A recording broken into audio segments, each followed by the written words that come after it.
This is All India Radio. In the program Spotlight, now we bring you a special program on India's role in UN Climate Change Conference COP26 in Glasgow.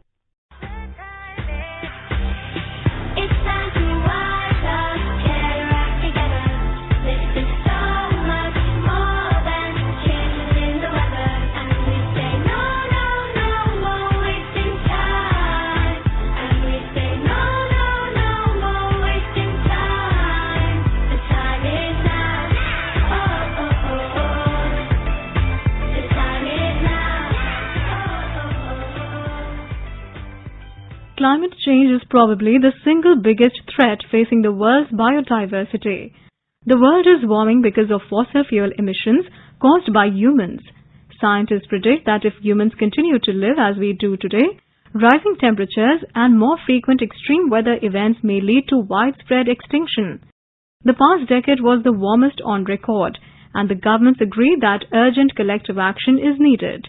For nearly 3 decades, the UN Climate Change Conference has been bringing together almost every country on the earth for global climate summits called Conference of Parties or COP.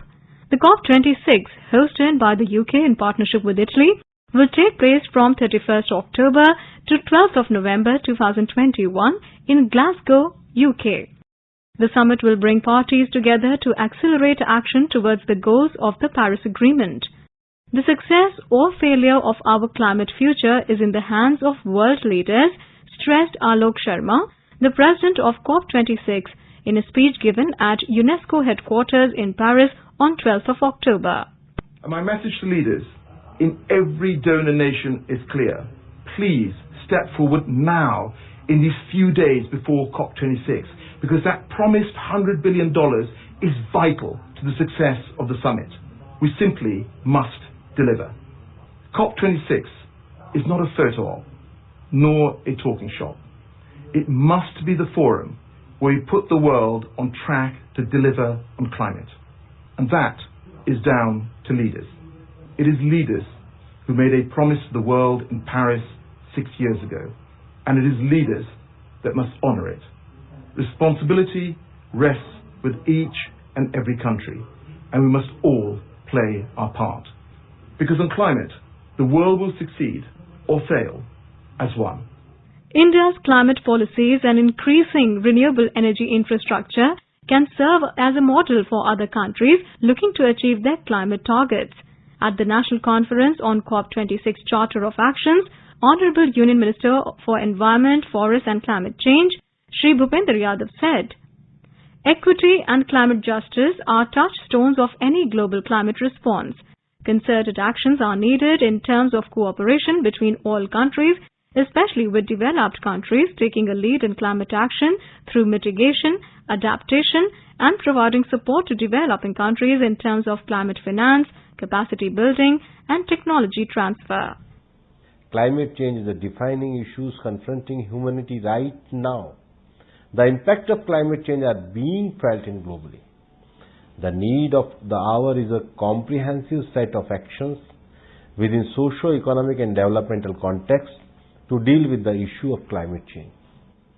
Concrete actions are needed in terms of cooperation between all countries, especially with developed countries taking a lead in climate action through mitigation, adaptation, and providing support to developing countries in terms of climate finance, capacity building, and technology transfer.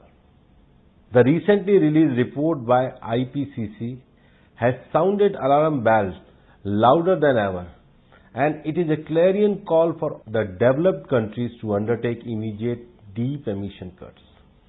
India is committed, constant to the UNFCCC and Paris Agreement, and I am hopeful for a successful balanced outcome of COP26.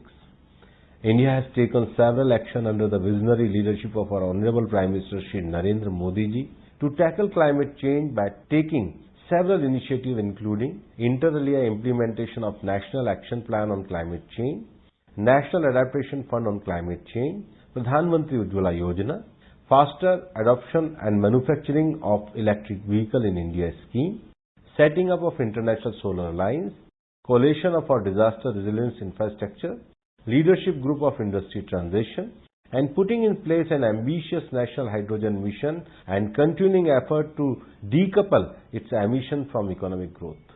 India has an aspirational target of installing 450 gigawatt of renewable energy by 2030. Indian Railways has set a target to becoming net zero carbon emitter by 2030. At the same time, ambitious climate action in developing countries is dependent on enhanced support for developed countries under the Paris Agreement. India has repeatedly called upon the developed countries to fulfill their promise of $100 billion per year goal.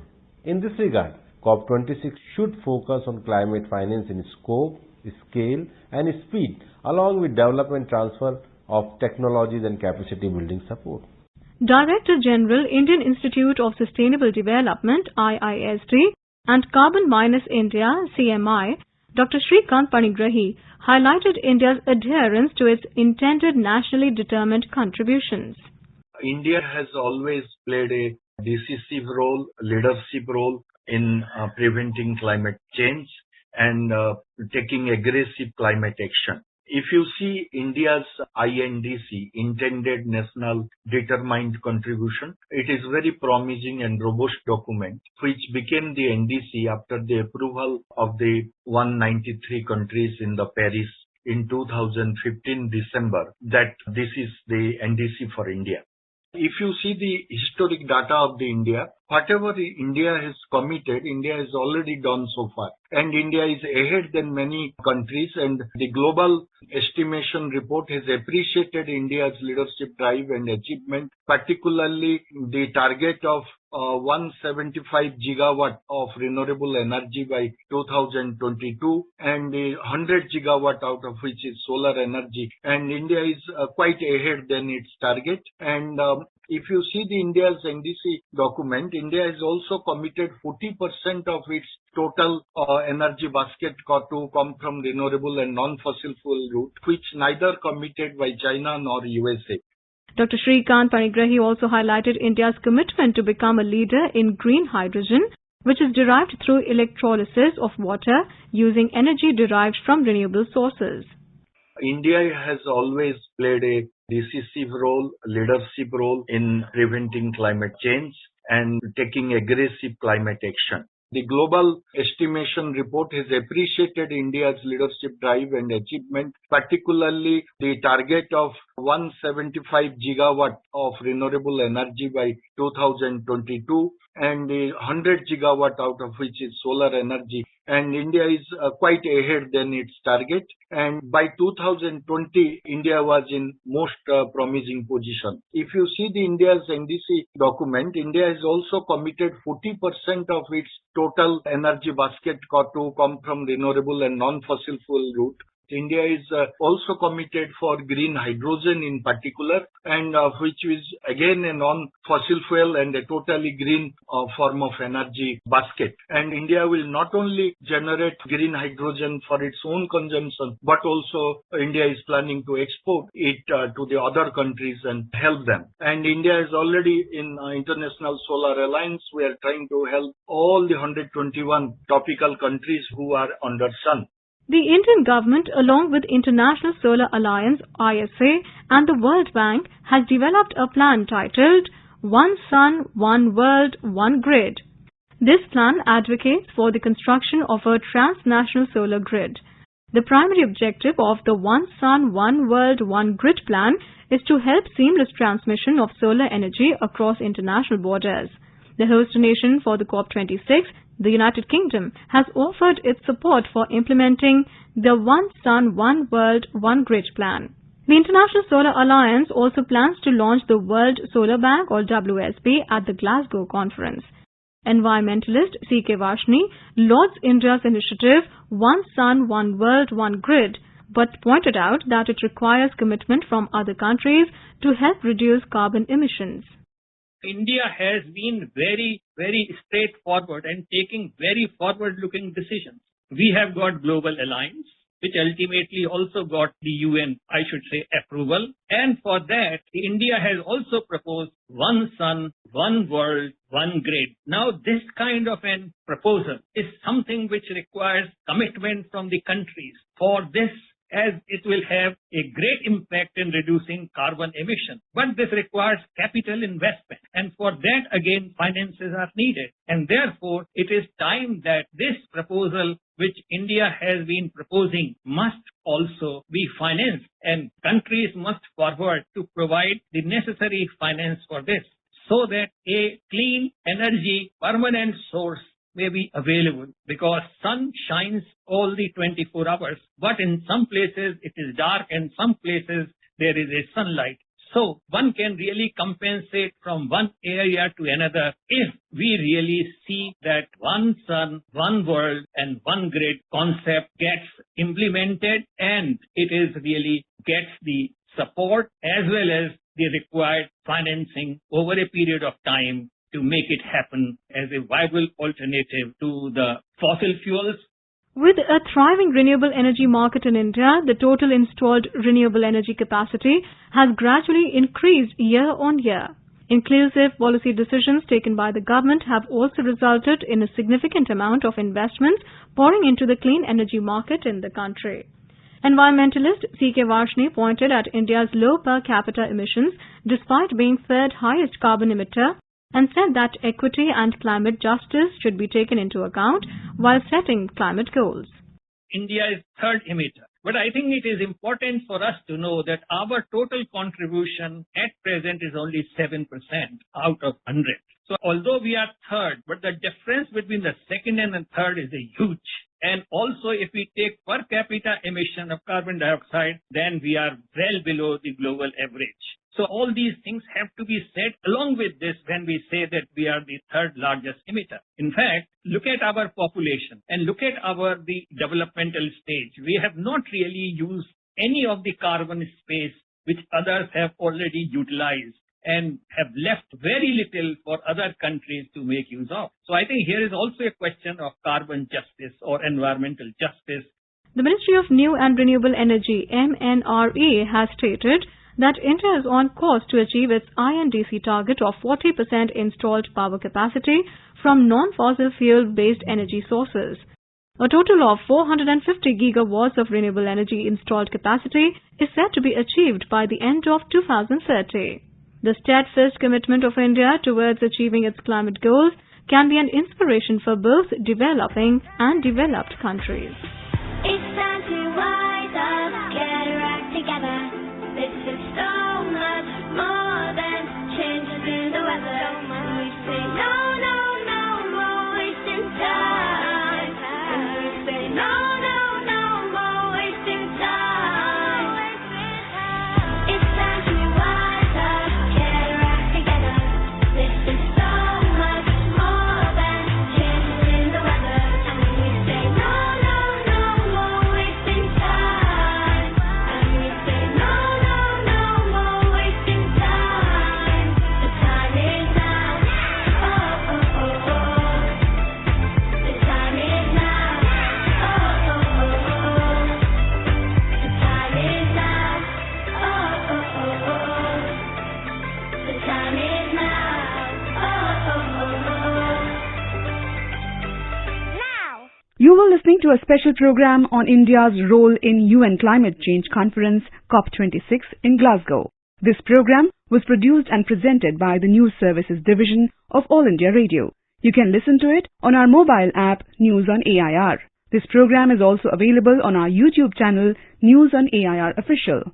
You may email your opinion about this program at airnsdtalks@gmail.com. This is All India Radio. In the program Spotlight, now we bring you a discussion on NITI Aayog Sustainable Development Goals India Index 2020-21. The participants are Sanyukta Samadar, Advisor, Sustainable Development Goals NITI Aayog, and Ruchika Chitravanshi, Journalist. The third edition of the Sustainable Development Goal India Index and its dashboard has been released by the NITI Aayog today. This is developed in collaboration with UN in India, and this index measures the progress at the national and at the subnational level in India's journey towards meeting the global goals and targets, and it has been a successful advocacy tool to propagate messages like sustainability, resilience, and partnership.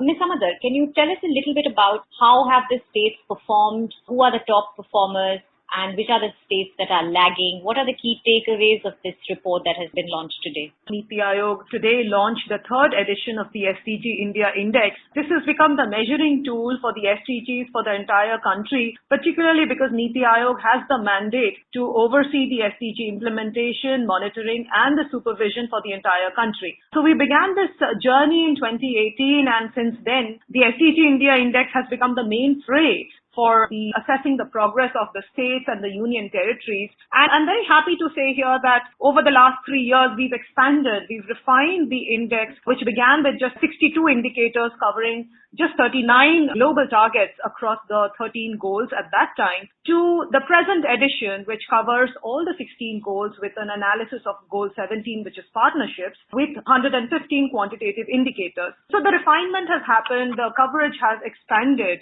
and also our statistical systems and the data coverage and periodicity has also improved over the years, with 80% of our indicators sourced from the periodicity line between the last 2 years, from 2019 onwards. So coming to the results, because I think that's the most important thing that people are waiting to hear. So we categorize states into 4 categories, with aspirant being 0 to 49, performer being 50 to 64, front runner 65 to 99, and 100 being achiever. So definitely one of the best thing is that no state or union territory is in the red or the aspirant category, and the number of states which have increased in the front runner category is very heartening. In 2019, only 10 states belong to the front runner category, which is green, and 12 more states have joined this category, with Uttarakhand, Gujarat, Maharashtra, Mizoram, Punjab, Haryana, Tripura, Delhi, Lakshadweep, Andaman, Nicobar Islands, Jammu Kashmir, and Ladakh. So these states were, in the last year,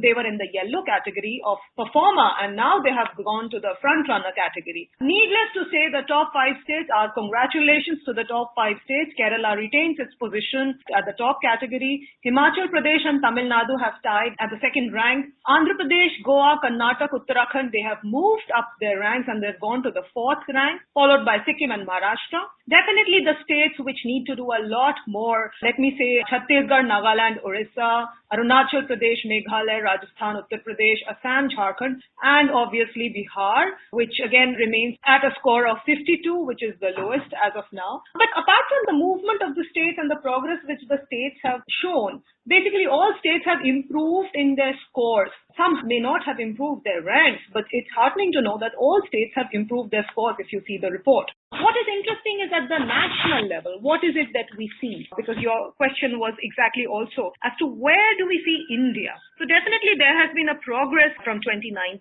to 2021 in terms of 6 points. There's been an increase from a score of 60 to 66 in 2021. And this is particularly steered by the tremendous amount of progress that we see in Goal 6, which is clean water and sanitation, and Goal 7, which is affordable and clean energy. Definitely, logically, this is a push. This is steered by the amazing amount of progress in not only the Jal Jeevan mission, the Swachh Bharat mission, but also in the area of energy by the entire program of Saubhagya, household electrification, and on sustainable urban management. So I think these areas have shown progress. This particular tool also shows us as what are the areas of our weakness which require a lot more focus, not only at the level of the states, but at the level of the center, and basically a cumulative effort. So this is largely Goal 2, which is the nutrition zero hunger, largely driven by the levels of stunting and wasting among children, anemia among women. So these are some of the critical elements which go into making the zero hunger the Goal 2, and also gender equality, which is Goal 5. So we see that these 2 particular areas are still in the red category, which is the aspirant level,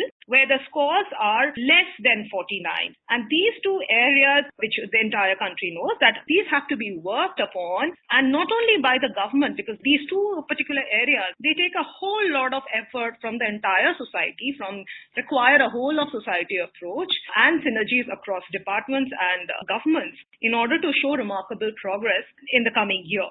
Definitely, Kerala, Himachal and Tamil Nadu have retained their top positions, and you've also told us about areas where we are still not performing very well. Now, 2 of these things that you mentioned, the nutrition, zero hunger, and the gender equality thing, can you share with us, if you've got a score sheet in front of you, which are the states which are performing particularly at a lower level and which are the states which are relatively better, and what are the kind of interventions it will take for India to achieve progress on these two goals. These are challenges that have been further aggravated by the pandemic, don't you think? Yes, Ruchika, you're right, and that is why we see that Goal 2 and Goal 5 still remain in a red zone, which is an area of concern. So let me focus on the zero hunger part. In our entire framework of SDGs, what actually goes into zero hunger is largely what is the gross value added in agriculture per worker, then adolescents who are anemic, again, children, stunted, children underweight, pregnant women who are anemic, and the agricultural productivity. With these components, what we see is the top performers in this are definitely Kerala, Goa, Punjab, Mizoram, Sikkim, and Arunachal Pradesh, who are in the front-runner category. But the cause of concern is definitely the states who are in the aspirant category. 11 states, in fact, are rated in that score of 0 to 49, which is the aspirant category, with Jharkhand being at the number of 19, which is the lowest. Bihar, again, 31, second lowest. Chhattisgarh, 37, and Meghalaya, 37. I could tell you that the last 4 states, if we see in that order from the last, would be Jharkhand, Bihar, Chhattisgarh, Meghalaya, Assam. So these are some of the states which require a lot more focus, particularly in these areas of women and children who are suffering from anemia, underweight issues, stunting, and wasting. And definitely, the pandemic has, so interventions definitely are the kind of interventions that have come up with in terms of the National Food Security Act and the additional food grain which has been allocated and the additional money which has been allocated in terms of direct benefit transfer. These are some of the key interventions which will show some impact in the next year itself. Now moving over to gender equality, which is Goal 5. This has been a traditional area of concern since 2018 and has always been the goal which has always fared in the red category and has been a cause of concern for every stakeholder here. What I would like to say here is that the Goal 5 talks about women's participation in the economy, the pay structures, the equality, the gender parity in pay, women's participation in the political arena, and also the kind of security and safe environment that women have. So some of the indicators which crucially go into Goal 5 is women's control over operational land holdings, then things like crime and control over family planning, women's participation in the legislative assemblies and in managerial positions in companies, rate of crimes against women, again the gender differences in the male-female salary gaps, and labor force participation rate. So what we have seen here is, although there has been an improvement from last year in terms of the scores rising from 42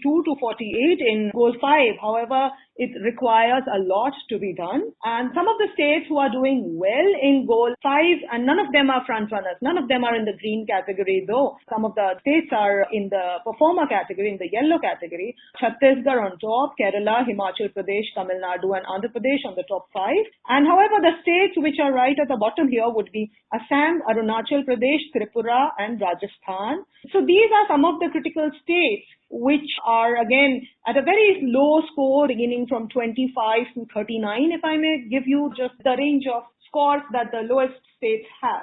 So amongst the various states of India, there's a huge gap, but it requires a collective effort, and not only it requires policy effort and more so behavioral and social effort in terms of improving the position not only in the political arena but also in the economic, financial and the health arena. So these were the critical concerns in Goal 2 and in Goal 5.